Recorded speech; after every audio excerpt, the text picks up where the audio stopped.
Pour bon nombre d'étudiants africains, s'envoler en France au terme de son cycle secondaire représente une sorte de garantie de réussite sur le plan social.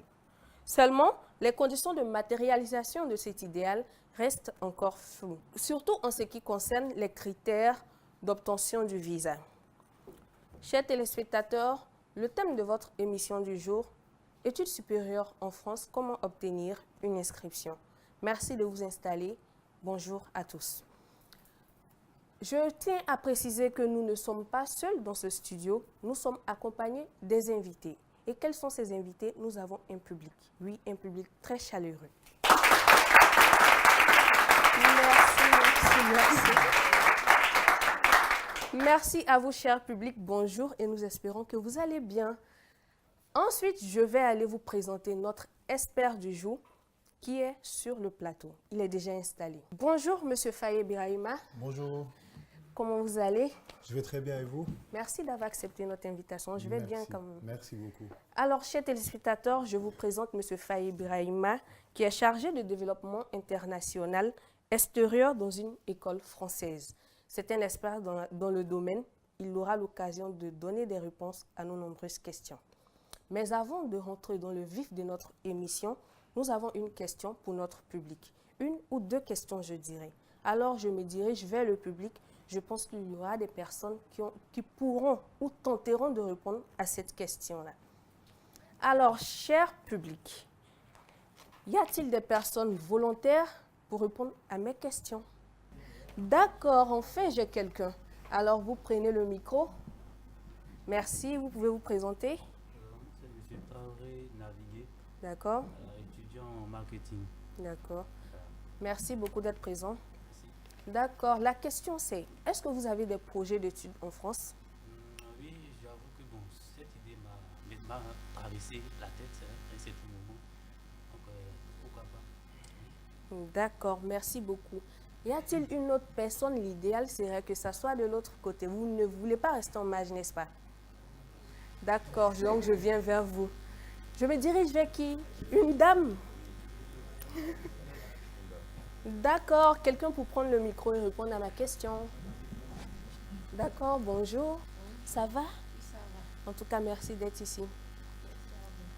J'aimerais savoir, est-ce que vous avez aussi l'idée d'aller continuer vos études supérieures en France? Oui, exactement. Et est-ce que vous avez tenté d'y aller? Oui, j'ai tenté, mais ça n'a pas marché.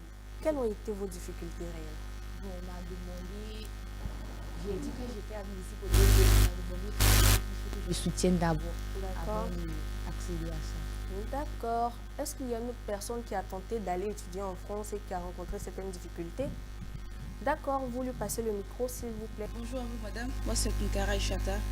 Oui, j'ai bien et bien essayé de postuler pour une école afin de pouvoir aller à l'étranger. Mais mes dossiers ont été rejetés. Et vous n'avez pas eu des raisons Si, dérivées de vos dossiers? ils m'ont dit que mon dossier a été mal rempli. Donc, D'accord. j'ai pas eu d'entretien pour pouvoir postuler. D'accord, merci beaucoup. Alors, chers téléspectateurs, après ce tour dans le studio, nous remarquons qu'il y a vraiment des difficultés à ce niveau. Les difficultés pour aller continuer ses études supérieures en France. C'est pourquoi nous faisons cette émission pour avoir des réponses à ces questionnements.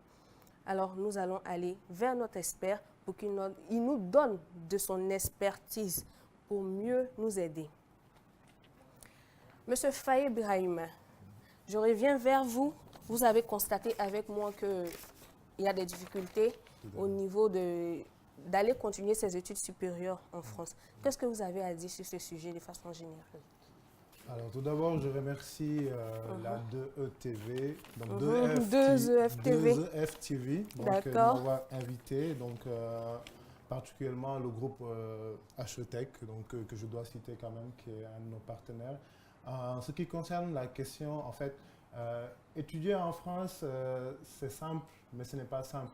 En même temps, pourquoi ce n'est pas simple? Parce que si je vous donne des chiffres, peut-être que ça va peut-être vous donner un peu plus d'idées. Donc, on tourne autour de 10 000 étudiants donc, qui postulent chaque année pour aller en France.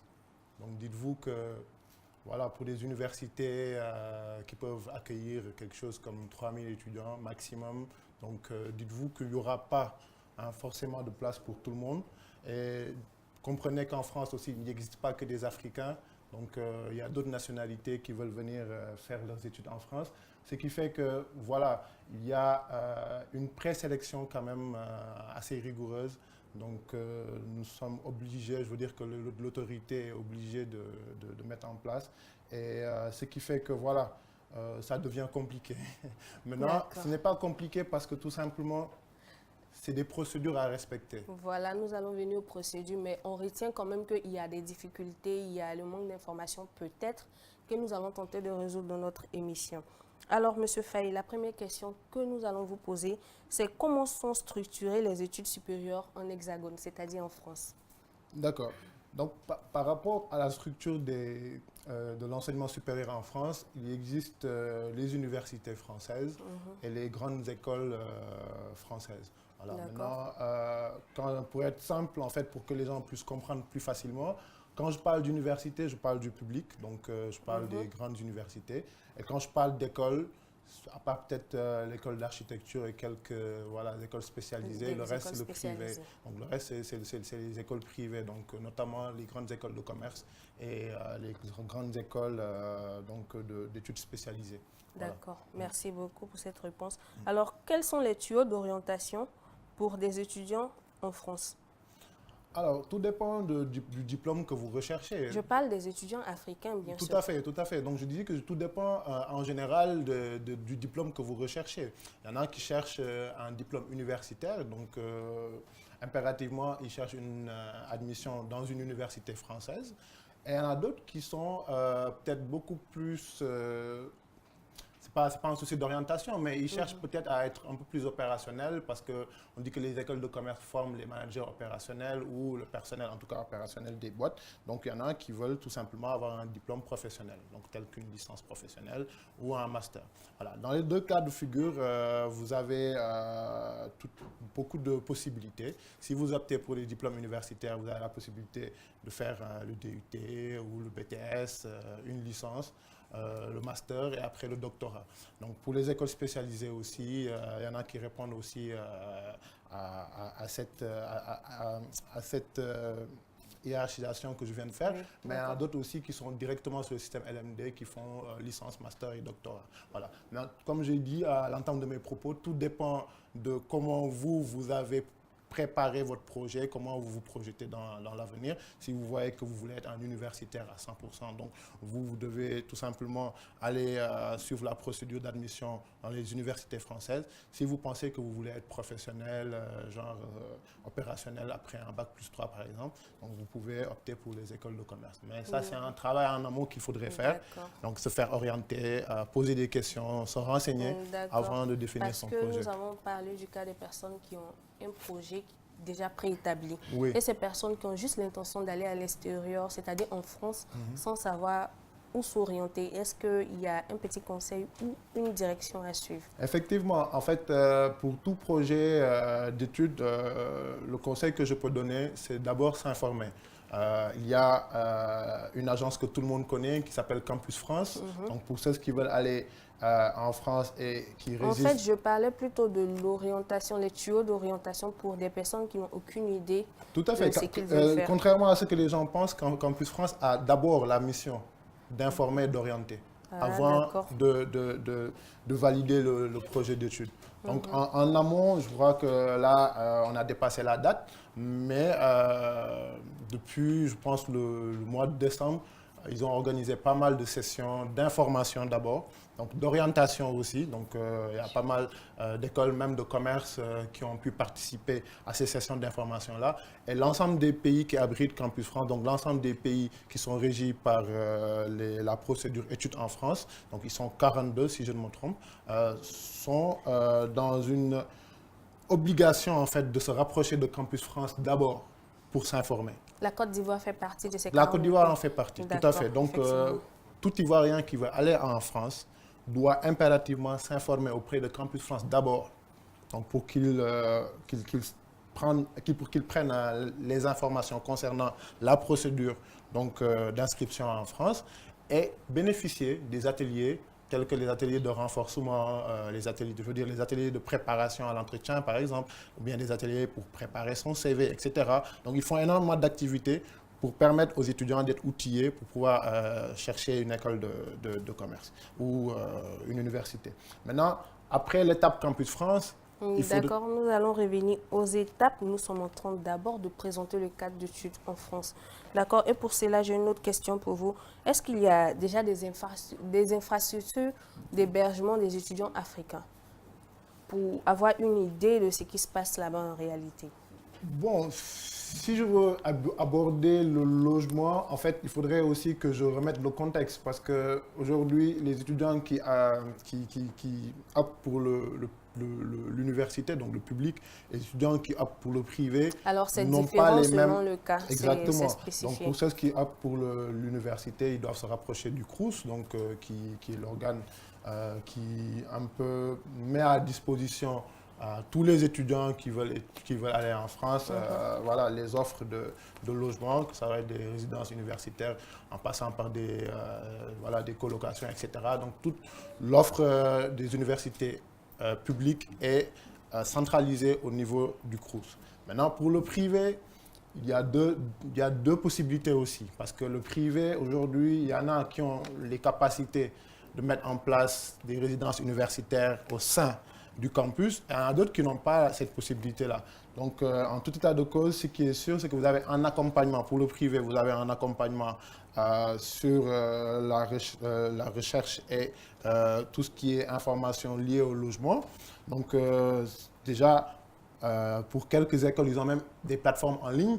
Donc, vous pouvez rester à Abidjan, avoir accès à ces informations-là. Donc, on retient qu'il y a un besoin d'informations préalables même au projet d'aller étudier en France. Tout à fait. Donc, tout est lié, en fait. Tout est lié sur la procédure en France. D'accord. D'études en France. Ok, d'accord. Nous allons rentrer vraiment dans le vif vraiment de notre sujet. Nous allons tenter de répondre à la question que pose notre thème du jour. Quelles sont les premières étapes à entamer pour exécuter ces procédures? Voilà, donc c'est ce que je disais à l'entame de mes propos tout à l'heure en répondant à votre deuxième question.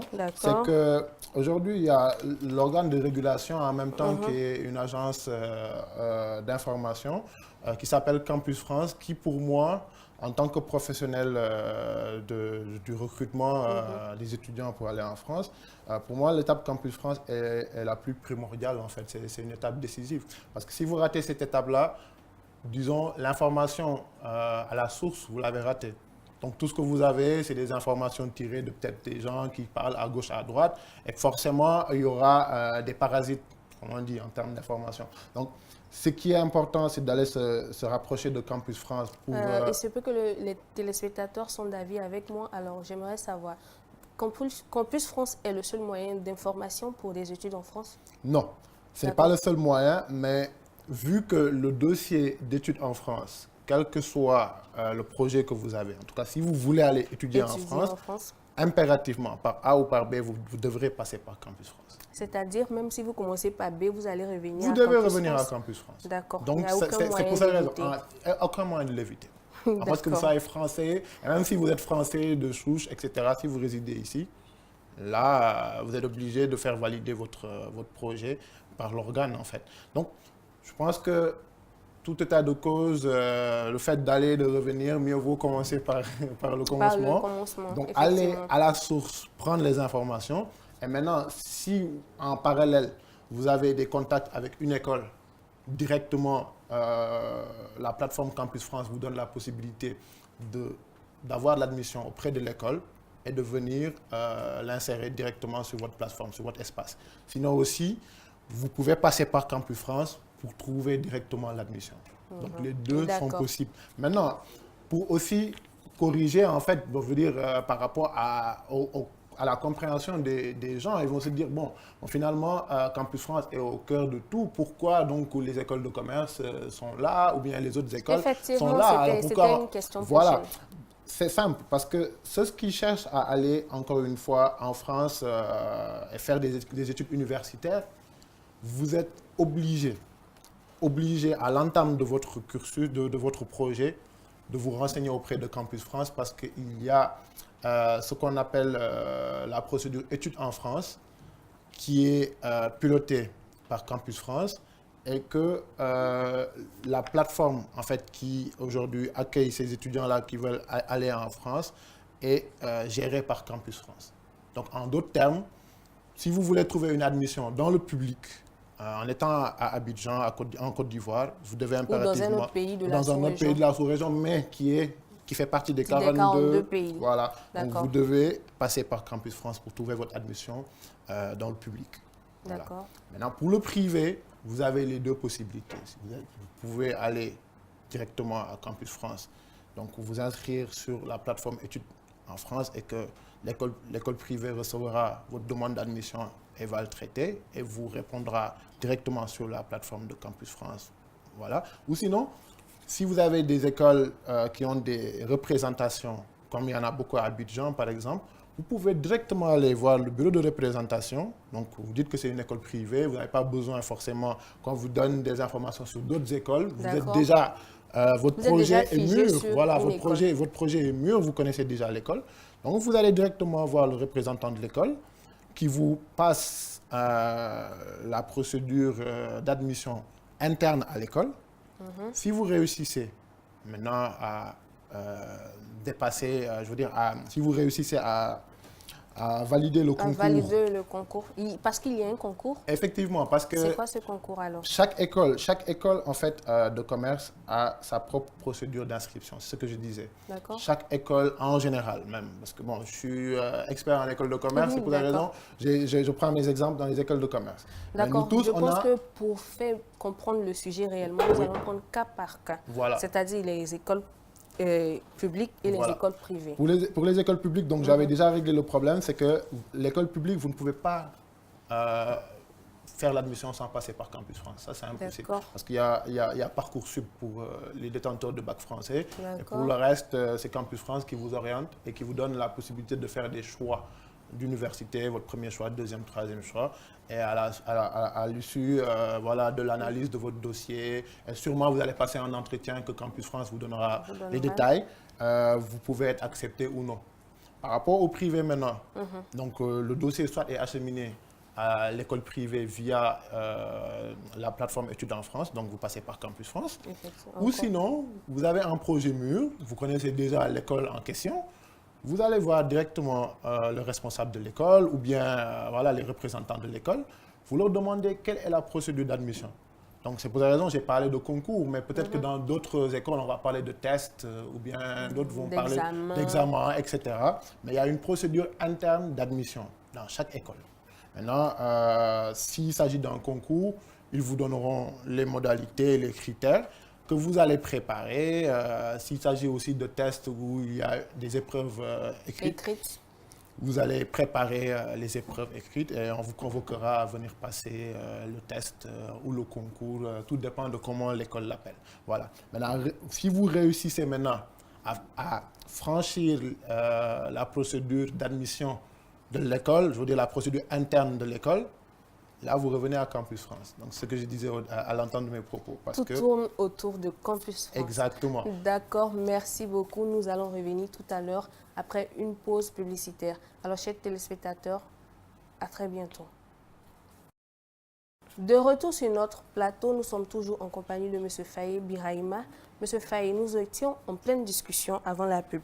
Alors, vous étiez en train de nous expliquer les procédures à suivre pour aller faire ses études en France. Donc, la prochaine question, c'est, vous avez parlé maintenant des différents moyens. On peut dire que ce sont les moyens, les canaux pour aller étudier en France. Maintenant, quelles sont les étapes réelles à suivre pour chaque canal, je dirais? Déjà, pour le public, si vous dépassez l'étape de l'admission, donc il va s'en suivre de l'entretien avec Campus France. Maintenant, au préalable, il faudrait que le dossier soit validé. Une première correction. Donc, si il se trouve que vous avez réussi, donc vous avez bien mis les documents qu'il faut à la place qu'il faut, là, ils vous autorisent à aller payer. Donc, vous allez payer à un endroit qu'ils vont vous indiquer. Et en ce moment-là, vous aurez droit à un entretien. Donc, après l'entretien, là, vous avez la réponse définitive. Ça, c'est le public, hein, donc la réponse définitive qui va être soit une admission ou un refus. et vous aurez aussi, dans la plupart des cas, les motifs. Hein. D'accord. Maintenant, pour le privé, si vous décidez de passer par Campus France, Campus France va envoyer aux écoles, donc via toujours, c'est une plateforme en ligne, hein, tout se passe en ligne, va envoyer les admissions à l'école concernée, donc l'école de votre choix, et l'école vous conviera à un entretien d'abord ou bien à un test, voilà, que vous allez passer avec l'école directement. Et à l'issue de ce test ou de cet entretien-là, si vous êtes admis, il vous demandera de passer un deuxième entretien avec Campus France. Donc ça veut dire que le dossier, encore une fois, parce que des fois je saute des étapes parce que je les ai déjà dit et ça va revenir de toute façon. Donc le dossier est corrigé en amont par Campus France. En tout état de cause, il faut qu'on corrige d'abord le dossier. Après avoir eu la correction de Campus France et que vous avez réajusté, on vous autorise à aller payer aussi, donc dans le privé, donc vous allez payer. Et après avoir payé, vous prenez votre rendez-vous. Donc, et là, vous allez passer l'entretien avec Campus France. Maintenant, il y a des écoles, je veux dire des écoles qui sont ancrées à Abidjan, par exemple, moi j'en connais, qui ont des partenariats avec Campus France qui font que vous pouvez passer les deux étapes en même temps. C'est-à-dire que vous faites l'admission de l'école sous la présence de Campus France. Donc, vous faites un entretien pour les deux en même temps. D'accord. Mais voilà, mais ça, c'est une initiative personnelle de l'école. C'est une initiative à part. Oui. C'est Voilà. une exception. C'est une exception, exactement. Mais en général, c'est que vous passez deux entretiens. Vous passez l'entretien de candidature de l'école. Donc, ça, c'est dans le cadre des écoles privées. Et après ça, vous allez passer un entretien avec Campus France. Et c'est à l'issue de ces deux entretiens qu'on vous donne un accord préalable pour aller au visa, sinon il bloque le dossier. Voilà. Donc si vous avez l'accord préalable, ça veut dire que le dossier a été validé par Campus France. Et là, vous passez à l'autre étape. Donc la dernière des étapes, c'est l'étape ambassade. Et l'ambassade va vous demander aussi un certain nombre de papiers à rassembler, à fournir, pour que vous puissiez avoir droit à un traitement de dossier. Quels sont justement ces papiers à fournir? Bon, en fait, ces papiers, pour les comprendre, il faut les classer sous forme de sous quatre parties, en fait. D'accord. La première partie, c'est l'identification de la personne, donc le passeport. Donc, on vous demandera aussi votre... comment ça s'appelle encore? D'identité nationale, Non, non, le passeport va pouvoir régler tout ce qui est identification. Mais on vous demandera le formulaire OFI, par exemple. On vous demandera... par exemple, tout ce qui tourne autour de... Excusez-moi, j'ai des trous de mémoire des fois. Mais la première partie, comprenez que ce n'est pas compliqué, c'est juste l'identification de la personne. Après, la deuxième partie, c'est la partie études. Donc, on va vous demander l'accord préalable de Campus France, votre attestation d'inscription. Donc, on vous demandera aussi de remplir le formulaire OFI, donc avec les détails. On vous demandera aussi, dans un certain cas, de fournir les originaux de vos diplômes. Donc, les diplômes et attestations que vous avez, on vous demandera de fournir cela. Et vous avez après la partie ressources, qui est la partie la plus compliquée en même temps, la plus délicate, parce qu'on va demander à votre garant donc, de fournir tous les documents qui prouvent qu'il a les moyens de vous amener en France et que vous ne serez pas en galère après quelques mois. Donc, c'est ça. Donc, ils vont s'assurer que le parent ou le garant en général a assez d'argent. Mais en France, par contre, ce n'est pas comme d'autres pays que je n'ai pas cités. Ils ne vous demandent pas de bloquer de l'argent, 10 millions, 20 millions que vous ne pouvez pas utiliser. Non, ils sont moins compliqués en tout cas sur ce point-là. Ils vont juste vous demander de fournir des justificatifs de revenus qui prouvent que d'ici les 3 prochaines années, si c'est une licence, ou les 5 prochaines années, si c'est un parcours global, en licence et master, pouvoir subvenir aux besoins de l'étudiant. Donc, il faudrait au moins avoir 615 € à... Nous allons revenir sur la question des coûts, mais pendant votre explication tout à l'heure, j'ai une question d'abord à poser dans votre explication. Vous avez dit, après la validation de Campus France, avant cette validation, quels sont les dossiers à fournir?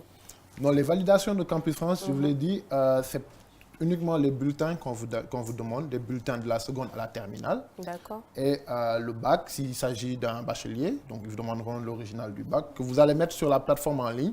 Si c'est pour une licence ou un master aussi, ils vous demanderont de donner les justificatifs, voilà, l'attestation de réussite, les bulletins, tout ce qui prouve que vous avez pu valider vos années, donc jusqu'à atteindre voilà, le niveau où vous demandez l'admission.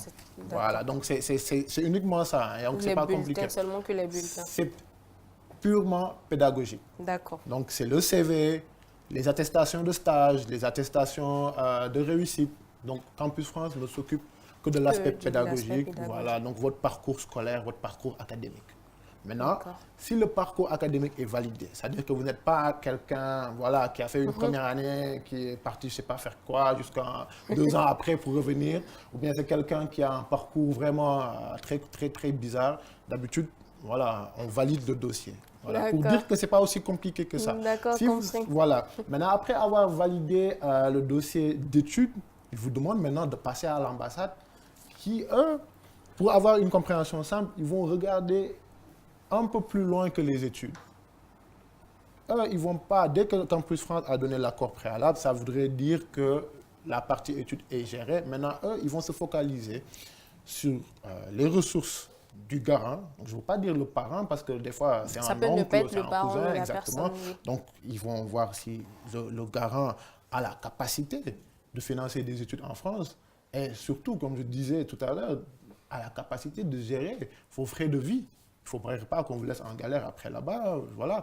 Et après, ils vérifieront aussi si effectivement vous avez un logement. Donc c'est là où je sais par rapport au papier. La question du logement, nous allons revenir. Mais j'ai encore une autre question. J'aime les questions. Allez-y. D'accord, je voulais savoir. Quels sont juste les critères de validation? Parce que vous avez dit quelqu'un qui a un parcours un peu bizarre, qui est quelque chose de notre langage habituel, mais vous pouvez nous expliquer un peu plus pour qu'on comprenne? Oui, parce qu'en fait, comme on est en Afrique, voilà, on comprend les réalités. Donc, il y en a voilà, qui, au bout d'une année, se disent, bon, c'est pas vraiment ma filière, je vais aller travailler un peu, revenir. Entre-temps, il n'a pas eu d'attestation, donc il y a un creux dans son parcours. Ou bien il y en a d'autres qui entament une année, je ne sais pas, pour X, Y raison, ils ne finissent pas, donc ils reprennent une première année, ils reprennent encore une première année. Donc c'est des cas comme ça, entre autres cas, hein, parce que je vous assure, il y a 10 000 candidats, il y a 10 000 cas, je vous assure. Vraiment, on ne peut pas parcourir tous les cas, mais les cas généraux. C'est donc, ça. Quels sont en général les critères d'annulation des dossiers, en parlant des cas qui apparaissent? Les critères d'annulation, ça va être un peu, je veux dire, prétentieux de vous donner les détails, mais je peux vous donner en général. Ce qu'on peut... Nous partons d'un constat général. Cela n'engage personne. Voilà. Donc, c'est d'habitude le parcours de l'étudiant, encore une fois. Si l'étudiant a un parcours qui n'est pas cohérent, ça pose problème. D'accord. Voilà. Si un étudiant aussi a des notes très faibles, c'est-à-dire, il s'en sort, mais avec des 9, des 10, des fois c'est le repêchage.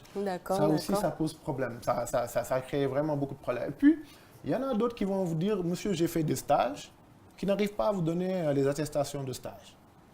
Qu'est-ce que vous avez fait en 2018-2019? Monsieur, j'ai fait un stage. Ok, c'est bien, donnez-moi l'attestation. Ils n'y arrivent pas. Donc, ce sont ces genres de cas-là. Dites-vous que, en fait, je vais prendre la question de l'autre sens pour que les gens comprennent, c'est que pour garantir votre admission, en tout cas pour dépasser l'étape Campus France, présentez un dossier cohérent. Quand on dit un dossier cohérent, c'est de la seconde à la terminale. On ne dit pas que vous ne devez pas redoubler, on ne prend pas de redoublant, mais au moins faites des études ou des activités avec les preuves que vous les avez faites, mais d'une manière enchaînée. Voilà, donc si vous avez eu par exemple votre bac en 2010, il faudrait de 2010 à l'année d'aujourd'hui que vous fournissez tout ce que vous avez, la traçabilité de tout ce que vous avez fait. D'accord. Et ça peut vous garantir l'admission. Mais en même temps, je vous ai parlé de l'entretien. Oui. L'entretien aussi pèse très lourd. C'est de nombreuses étapes, mais cette étape-là, voilà quel effort il faut faire pour espérer être admissible. Donc pour espérer être admissible, il ne faudrait pas seulement avoir ces bulletins de la seconde à la terminale et ces attestations de stage, etc. Ça, c'est top, c'est déjà bien. Mais il faudrait quand même prendre la peine de préparer un vrai projet d'études. Il y en a beaucoup, on parle de projets d'études, ils savent de quoi il s'agit, mais en réalité, ce n'est pas des projets d'études, c'est juste un vœu qu'ils font, c'est un souhait qu'ils font. Ils ne sont pas allés loin dans ça. C'est-à-dire un projet d'études, c'est une projection. C'est une projection de l'étape là où on est, donc en retraçant évidemment le parcours qu'on a déjà, parce qu'il ne faudrait pas occulter le parcours qu'on a déjà effectué. Donc on revient sur le parcours déjà effectué et se projeter sur le reste du parcours. Et la projection doit se faire d'une manière horizontale et verticale. Horizontale parce qu'il y a des possibilités de stage, il y a des possibilités d'alternance, il y a des possibilités de faire de l'expatriation académique. Donc tout ça doit être dans le projet, mais horizontalement aussi de voir que voilà, vous voulez aller jusqu'en doctorat par exemple. C'est ça qu'il faudrait préparer. C'est un projet bien mûri, un projet Exactement. bien préparé. Donc c'est ça que vous allez maintenant venir présenter. C'est-à-dire au niveau de Campus France, c'est une présentation de projet, c'est de ça qu'il s'agit.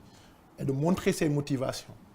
Vous pouvez préparer un projet en béton, vous venez à Campus France, moi je connais bien mes frères ivoiriens, ils sont très gentils, ils vont venir être là à parler. Je vous assure, ça ne passe pas.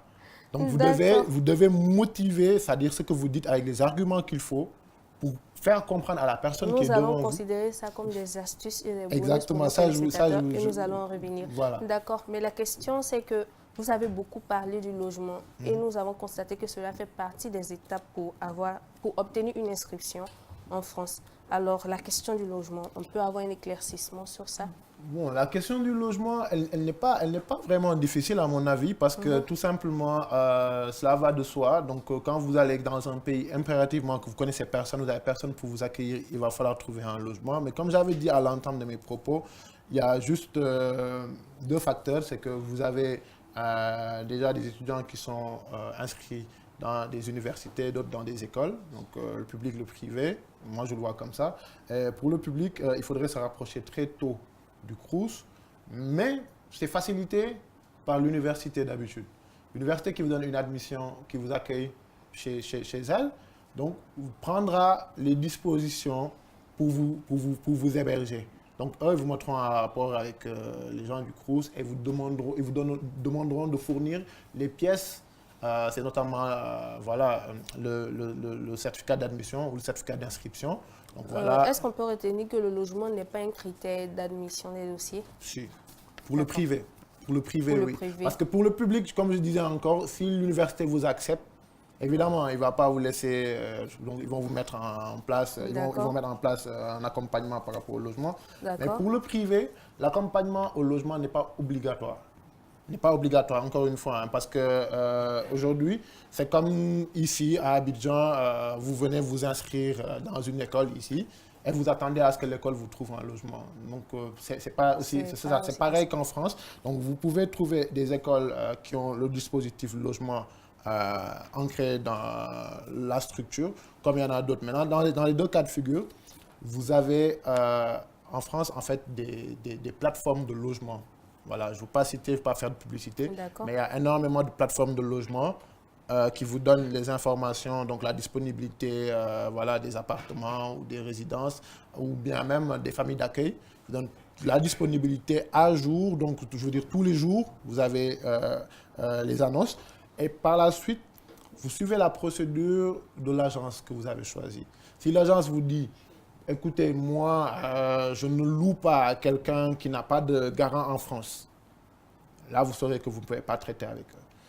Vous allez voir un autre agent, peut-être qu'il va vous accepter voilà, sous réserve voilà, de fournir des éléments, des papiers, ou bien de payer une avance, ou bien de payer une somme de caution.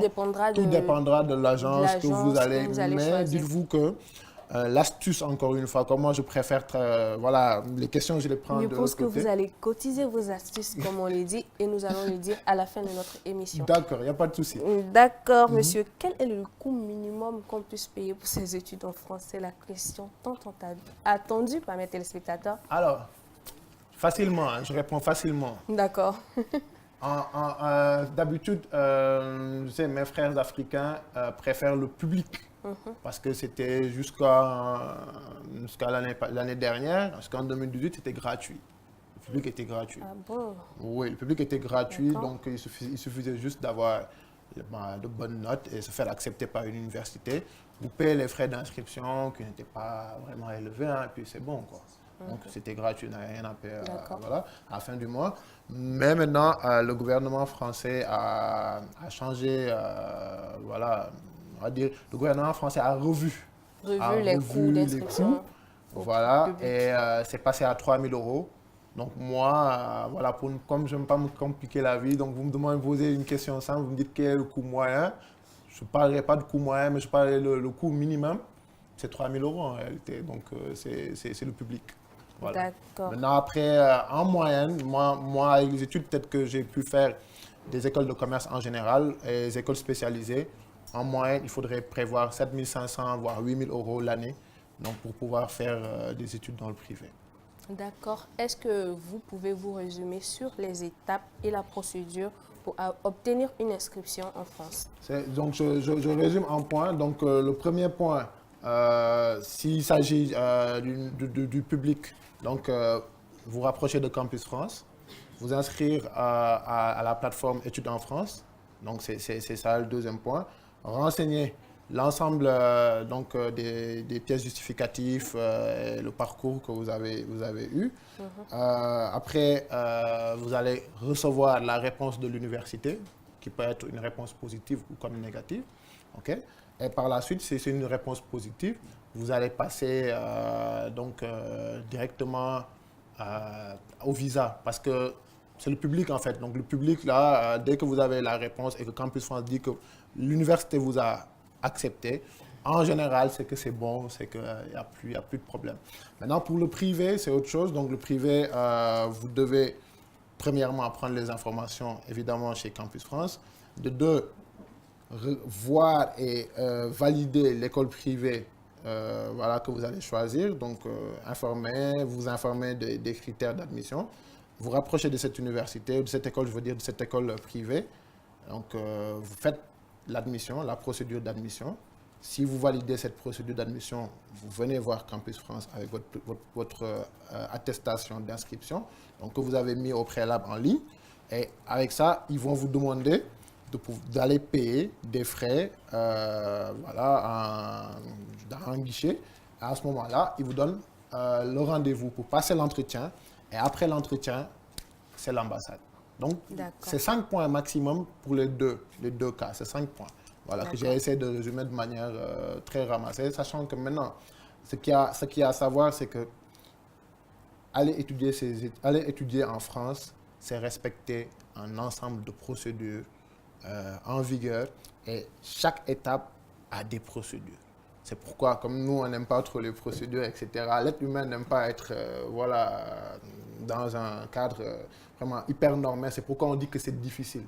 Mais en réalité, si vous suivez la procédure d'admission de votre école, vous suivez de l'école de votre choix, vous suivez la procédure d'admission de Campus France, en tout cas la procédure Campus France en général, vous suivez la procédure pour le logement et vous suivez la procédure de l'ambassade, il n'y a aucune raison que vous n'allez pas. Mais c'est plusieurs procédures. D'accord, nous avons eu le temps d'en parler.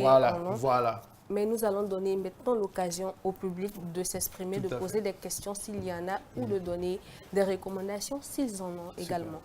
Alors, cher public, j'espère que vous avez bien suivi l'émission. Y a-t-il des questions? Merci beaucoup. Je suis Merci à vous. Étudiant en génie électrique et électronique. D'accord. Ma question est la suivante. Pour quelqu'un qui n'a pas suffisamment de ressources pour s'inscrire, autrement dit, est-ce qu'il y a d'autres moyens pour pouvoir inscrire cette personne en France? Je réponds directement ou je prends... Vous répondez directement. En fait, par rapport aux ressources, ça c'est l'éternel problème en fait. C'est l'éternel problème. C'est comme vous me dites, par exemple, vous voulez vous inscrire à l'université de Cocody, vous n'avez pas d'argent, comment vous faites? Il y a des coûts liés à la formation. C'est-à-dire qu'aujourd'hui, c'est hors de question en fait. C'est-à-dire que c'est hors de question d'imaginer faire des études sans au préalable avoir prévu un certain montant pour les financer. D'accord. Quand vous investissez, donc quand vous investissez sur un projet ou sur un business, etc., l'enseignement est devenu maintenant un investissement. Ça, c'est le premier point qu'il faut... Il faudrait lever cet équivoque-là. Maintenant, il y a des moyens pour préparer en fait votre arrivée en France et vos études en France ou en général. Il y a beaucoup de moyens. Maintenant, c'est en commun accord avec le parent. Si vous ne vous prenez pas vous-même en charge, c'est-à-dire que si vous êtes un étudiant, vous ne vous prenez pas vous-même en charge, il y a quelqu'un qui va payer les études derrière, qui va vous prendre en charge derrière. Il va falloir être d'accord avec cette personne-là, donc le convaincre. À ce qu'il comprenne que... Avant de continuer, nous allons d'abord lui demander s'il est en train d'avoir des réponses à sa question. C'est le cas, Ouais, monsieur? déjà, c'est D'accord. bon, c'est bon. Donc je disais qu'il va falloir se rapprocher du parent ou de la personne qui va garantir vos études pour lui faire comprendre votre projet et de le motiver lui-même à vouloir investir sur votre projet. Ça, c'est de un. Maintenant, si la personne fait face à des problèmes liés à la finance, il y a des possibilités, soit si c'est quelqu'un qui a un CDI qui travaille correctement, il y a des possibilités de faire des prêts bancaires que vous allez vous-même payer après, parce que, comme je vous ai dit, l'investissement va être rentable, quel que soit alpha. Moi, en tout cas, je pense que la formation est toujours rentable, en fait. Donc, si vous investissez sur la formation, vous allez rentabiliser, ça c'est certain. Maintenant, si c'est une personne qui ne travaille pas ou bien qui n'a pas forcément les ressources pour cela, bah, il y a la possibilité de faire ses études en local, Sur place. hein, donc, et d'investir sur peut-être une licence en double diplôme. Hein, vous avez la possibilité de faire des doubles diplômes parce qu'il y a énormément d'universités françaises qui sont en partenariat avec des écoles qui sont ici à Abidjan ou même ailleurs. Donc, ce qui fait que vous avez la possibilité d'entamer votre cursus en local et préparer le projet. Au lieu d'investir sur 3 ans, vous allez investir sur une année. Donc, vous attendez à la 3e année pour venir en France faire le double diplôme. Donc, vous avez le diplôme de votre école, puis le diplôme de la France. Donc, ça, c'est des cas, c'est des solutions intermédiaires. Mais pour finir avec cette réponse-là, parce que je veux en profiter pour faire passer un message, c'est que je me rends compte que de plus en plus en Afrique, les gens n'ont pas de mal à acheter des voitures à 30 millions, 40 millions, 50 millions. Aucun souci. Ils peuvent même être locataires et avoir une voiture de 50 millions. Ça ne pose pas de problème. Par contre, s'il s'agit tout simplement de payer les études de son enfant, on commence à dire que ça coûte cher. Alors que, au bout de... Nous, en tout cas, bon, je ne veux pas citer la structure, mais en tout cas, l'école là où je travaille, je vous assure, nous sommes à plus de 80% de taux d'insertion professionnelle. C'est-à-dire que c'est un investissement plus que rentable. Dites-moi quel business vous donne 80% de taux de réussite? Il n'y en a pas beaucoup. On n'en compte pas beaucoup. Donc du coup, investir dans l'éducation, pour moi, c'est l'investissement le plus sûr en fait. Parce que vous dépassez les 80%, nous on a plus de 86% de taux d'insertion.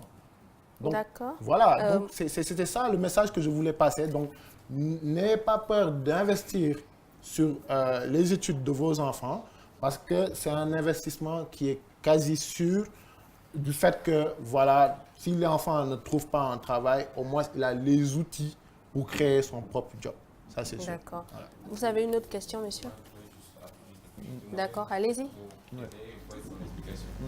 veux savoir, en fonction de votre explication, ça veut dire que pour quelqu'un qui est pauvre, ne peut pas avoir droit à l'éducation ou bien financer, valider son projet. Si vous le posez comme ça, moi je vous réponds aussi d'une autre manière. C'est-à-dire que si vous êtes pauvre, donc vous devez vous taper des 17, des 18 et des 19 au bac pour avoir une bourse et partir. Moi je suis désolé. Vous ne pouvez pas être pauvre. Vous ne faites pas, vous n'étudiez pas bien et vous attendez à ce qu'on vous amène en France. Ben, c'est pas possible, ça, c'est le bon samaritain. Moi, je vous dis tout de suite, si vous êtes pauvre et vous êtes conscient que vous êtes pauvre, vous devez vous tuer au travail alors. Décrochez des 16, des 17, comme ça, vous déposez un dossier de bourse d'excellence, personne ne peut vous dire non. En tout cas, il y a eu des pauvres qui sont allés très loin dans leurs études. Ils sont allés à Harvard, dans les meilleures universités, pour ne pas citer. Moi, je veux poser la même question que lui, mais d'une autre façon. Oui. Est-ce que quelqu'un qui a des parents, je ne dirais pas pauvres, mais qui n'ont pas suffisamment de moyens pour financer ce projet-là, est-ce qu'il n'y a pas d'autres moyens pour lui de le financer? Tout à fait. Non, je viens de dire déjà les prêts d'études, c'est possible. Bancaire, mais maintenant, vous pouvez aller comme je vous ai dit, dans les détails. Voilà. Donc, les prêts d'études, moi, je ne vais pas dévoiler les dossiers, mais j'en connais pas mal, hein, franchement, qui ont pu quand même investir sur un projet d'études en faisant un prêt à la banque. Donc, ça, c'est sûr. Et à un moment donné, il suffit juste d'avoir un CDI et de vouloir faire ce sacrifice-là, parce qu'on se sacrifie pour donner un avenir à ces enfants-là. Donc, c'est uniquement ça. Maintenant, ceux qui ne travaillent pas, mais qui ont quand même des revenus, voilà, qui ne sont pas assez conséquents. Donc, ce que je disais, il faudrait peut-être réduire le cursus, entre guillemets. On ne réduit pas le cursus, mais je veux dire, l'investissement, en tout cas, vous essayez de le réduire en vous appuyant sur ce qui se fait ici, sur le meilleur. Maintenant, il y en a des enfants qui sont très talentueux. Encore une fois, là, le problème des notes revient. Si aujourd'hui vous êtes très talentueux, vous pouvez aider vos parents facilement. Parce qu'arriver en France, le parent va investir peut-être une année. La deuxième année, vous avez droit à un contrat de professionnalisation. Vous pouvez être de l'alternance ou des stages rémunérés. À ce moment-là, vous pouvez subvenir à vos besoins. Mais encore une fois, il faut être talentueux. Parce qu'en termes d'éducation, encore une fois, je crois que vous êtes au courant des scandales qui... Voilà, là, on est en train de parler d'éducation de riches ou éducation de pauvres. On dit que les riches ne travaillent pas beaucoup, pourtant ils sont admis. Les pauvres travaillent beaucoup, ils ne sont pas admis. Mais je crois que ce problème-là, le principe universitaire le règle. C'est-à-dire, à l'université, c'est ceux qui travaillent normalement qui sont primés. Ceux qui ne travaillent pas, forcément que vous soyez pauvre ou riche, vous n'êtes pas primé. Merci beaucoup. Y a-t-il des questions encore dans le public? Vous, mademoiselle? Merci. Moi, c'est Ima Kwaku, étudiante en génie électronique et électricité. Ma question est la suivante. Vous avez dit les frais de scolarité s'élèvent à 30 000 euros. Non. 3 000 euros. Le minimum. Le coût minimum. Voilà. Mais est-ce que ces 3 000 euros se payent un coup ou bien de façon entrecoupée? Bon, il y a d'abord... L'échéance de paiement. Oui, bon, aussi ça dépend des politiques des écoles. En tout cas, si c'est le public, ils vous demanderont de verser une avance pour avoir l'attestation de préinscription. Et avant de démarrer les cours, il faudrait solder les 3 000 euros, ça c'est certain. Maintenant, pour le privé, où le montant est un peu plus costaud quand même, il y a des possibilités de payer par tranche. Ce n'est pas toutes les écoles qui l'acceptent par contre, mais je sais qu'il y en a beaucoup quand même qui vous permettent de payer par tranche. Voilà, maintenant après, tout dépend aussi de la solvabilité des personnes qui vont garantir vos études. S'ils présentent assez d'éléments qui garantissent qu'effectivement, avant la fin de l'année, le coût de la formation va être réglé, pourquoi pas? Maintenant, il y a d'autres écoles que je connais aussi qui vous exigent de payer la totalité de la somme, mais une fois que vous avez validé le visa, une fois que vous avez obtenu votre visa, c'est-à-dire qu'ils vous demandent une avance pour vous donner l'attestation de préinscription qui vous servira énormément pour faire la procédure Campus France, pour faire le visa. Et après, quand vous aurez acquis votre visa, là, vous versez le reliquat. Voilà. Maintenant, tout dépend des écoles, encore une fois. D'accord. Alors, le temps qui nous est donné est en train de finir. Oh, le temps, est-ce qu'on peut l'arrêter? Dans le public, une dernière réaction. Qui sera l'heureux chanceux? Quelqu'un derrière? Allez-y. Bonjour, moi c'est Ismaël Souma. Pour revenir à la préoccupation de Fatima Keïta qui avait dit qu'il fallait une soutenance pour son diplôme avant d'être reçu pour peut-être un entretien. Maintenant, vu que cette année, le BTS a un peu tardé, on a repoussé les dates. Voilà, maintenant le temps qui nous était imparti a diminué. C'est-à-dire, on ne peut plus soutenir en même temps revenir sur le portail Campus France et insérer le diplôme d'admissibilité. C'est-à-dire le portail est déjà fermé. Parlez un peu plus fort, s'il vous plaît. Bon, ce que je disais, c'est que vu qu'on a repoussé les dates pour la compo du BTS, maintenant qu'on demande de soutenir le BTS avant d'avoir un éventuel entretien. Maintenant, je veux savoir si le portail Campus France a prévu des dispositions pour cela. Bon, en fait, déjà, je tiens à éclaircir, moi je ne représente pas du tout Campus France. Hein. Effectivement, ça, c'est sûr. Il est notre voilà. consultant. Et puis, on est partenaire, c'est vrai, c'est pourquoi je suis obligé de maîtriser un peu la procédure Campus France. Donc, des fois, ce que je dis aussi, il faudrait vous rapprocher de Campus France pour voilà, réconforter en fait ce que je vais vous dire. Maintenant, par rapport au BTS, c'est vrai qu'il y a un problème. C'est que ici, l'examen est programmé, après reporté, voilà.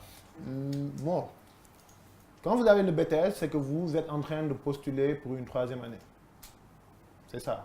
Donc, on vous demande de justifier l'année en cours. Si vous venez vous dites que vous êtes en classe de BTS, impérativement, avant de pouvoir passer en classe supérieure, il faudrait valider, prouver que vous avez validé l'année en cours. Ce qui fait que, malheureusement, le programme de la France, en tout cas même des autres écoles internationales, des autres pays qui accueillent des étudiants internationaux, la procédure a des deadlines. Parce que sinon, on va aller dans tous les sens, quoi, comme je vous ai dit. Et ces deadlines dépassées, vous êtes obligé de trouver des alternatives. Si c'était pour le public que vous voulez postuler, bah, si vous n'avez pas le BTS, et vous n'avez pas de justificatif, de preuve pour montrer que effectivement vous avez été admis au BTS, il faut attendre l'année prochaine, ça c'est clair. Ils ne vont pas vous attendre, ça c'est certain. Maintenant, vous avez d'autres possibilités, c'est de vous rapprocher des écoles privées qui d'habitude sont plus souples parce que tout simplement n'ont pas forcément des contraintes comme les universités. Vous pouvez toujours vous rapprocher d'eux et de voir si le délai entre la période où vous avez reçu le BTS, donc le diplôme, et comment ça s'appelle, la rentrée, ne dépasse pas 1 mois 15 jours. Si ça dépasse 1 mois 15 jours aussi, pour la rentrée de septembre, ce ne sera pas possible. Voilà. Maintenant, après, il y a des écoles qui proposent des rentrées décalées. Il y en a d'autres qui proposent d'autres programmes. Et en ce moment-là, on pourrait discuter ailleurs. Mais en gros, dites-vous que la procédure Campus France est vraiment stricte en termes de date et en termes de timing en général, quoi. En termes de timing. Parce que sinon, gérer, je vous dis, 10 000 étudiants, c'est pas facile. Gérer 10 000 étudiants, chacun vient, non, j'ai pas le BTS, d'autres viennent, non, j'ai un problème, etc. Si on met pas de timing, même nous, le privé, qui sommes assez souples, on va dire, nous sommes obligés de respecter un certain timing, sinon à l'ambassade, on ne vous donne pas le feu vert, c'est tout. Donc voilà, c'est comme ça. Maintenant, si vous sentez que vous ne pouvez pas valider, avoir les diplômes qu'il faut maintenant, vous pouvez toujours reporter le projet d'études, mais le conseil que je donne, je ne sais pas si je peux le donner là tout de suite. Effectivement, c'était la prochaine question, les conseils, les astuces. C'est ça. Donc, par rapport les recommandations surtout. Par rapport à ça, ce que je vous recommande, c'est que si vraiment vous n'y arrivez pas et vous tenez à aller dans une université publique, c'est de reporter l'admission à septembre prochain, mais entre-temps, il faut faire quelque chose. D'accord. Voilà, il ne faut pas rester à ne rien faire. Parce qu'après, vous aurez un autre problème. Ils vont vous demander qu'est-ce que vous avez fait cette année. Vous n'aurez pas de documents pour justifier quoi que ce soit. Et là, c'est un problème. Voilà. Maintenant, en termes de conseils en général, donc pour aller en France... Tout au long de la discussion, vous avez ressorti le premier problème que je rencontre et que je vous recommande de régler, si vous voulez aller, même pas au-delà de la France, ailleurs, si vous voulez aller faire des études à l'international, c'est qu'il faut commencer tôt. L'Africain attend à la dernière minute pour appeler. Oui, monsieur, non, papa dit que c'est maintenant. Non, ça ne se passe pas comme ça. Donc, il va falloir que vous vous levez assez tôt pour vous informer d'abord. Parce que c'est un environnement qui est devenu voilà, très compliqué. Parce qu'il y a beaucoup d'acteurs et il y a énormément de gens. Voilà. De postulants. En fait. Exactement. Et surtout, l'information qui sort n'est pas forcément la bonne. Donc, nous, on nous a appris en communication, je ne sais pas ceux qui font marketing, que l'information, vous devez l'avoir à la source, le journalisme. Donc, il faut vraiment se rendre à Campus France. Très tôt. Parce que la jeunesse a tendance à rester sur place et aller sur Internet pour prendre des informations. Très tôt, il faut aller... Alors que ce sont des informations pas forcément vérifiées. Pas forcément vérifiées. Donc, très tôt, rapprochez-vous de Campus France. Sinon, si vous habitez dans une localité qui est très, très, très loin de Campus France ou peut-être vous déplacer, ça va être compliqué, rapprochez-vous d'une personne, en tout cas référente, quelqu'un voilà, qui est clean, comme on le dit dans notre jargon, et qui n'a pas d'antécédents. Voilà, donc c'est important, je le dis ici, parce que c'est important. Il y en a beaucoup qui font du faux, il y en a beaucoup qui essayent voilà, de prendre des étudiants à gauche, à droite. Donc, pour éviter tout cela, renseignez-vous sur les personnes référentes au cas où vous ne pouvez pas aller jusqu'à Campus France. Maintenant, après cela... Nous allons aller très rapidement, monsieur. Très rapidement, Faye, excusez-moi, je prends trop de temps à expliquer. D'accord. Après, le deuxième point, c'est quoi? Évitez tout faux et usage de faux. Évitez. Si vous ne pouvez pas le faire cette année, reportez le projet, etc. Mais soyez clean.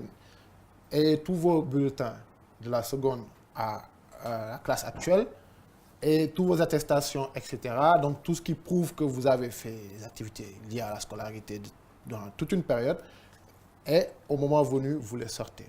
Donc, c'est les 2 points qui me tenaient à cœur. Maintenant, après, il y en a y a des points qui vont aller de soi, évidemment. Il faudrait en parler aux parents, les faire intégrer dans le projet, les faire même, c'est-à-dire un projet. Moi, d'habitude, par expérience, les projets qui marchent, c'est les projets qui sont soutenus, même portés par le parent. Si un projet est porté par le parent, il n'y a aucune possibilité que ça bloque.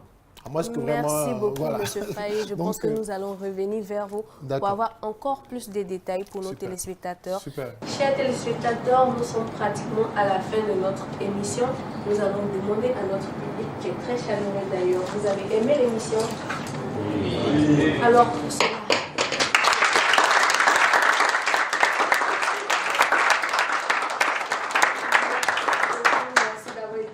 en tout cas, nous étions très heureux d'être en votre compagnie. Nous tenons à préciser que ces informations dans cette émission n'engagent aucune entité, ni le Campus France, ni l'ambassade, ni aucun ministère. Ce sont des informations susceptibles d'être modifiées à tout moment. Nous avons juste tenu à vous donner quelques astuces ou quelques points pour comprendre comment obtenir une inscription pour des études supérieures en France. Merci beaucoup de nous avoir suivis. À très bientôt pour un prochain numéro. D'ici à là, portez-vous bien. Au revoir.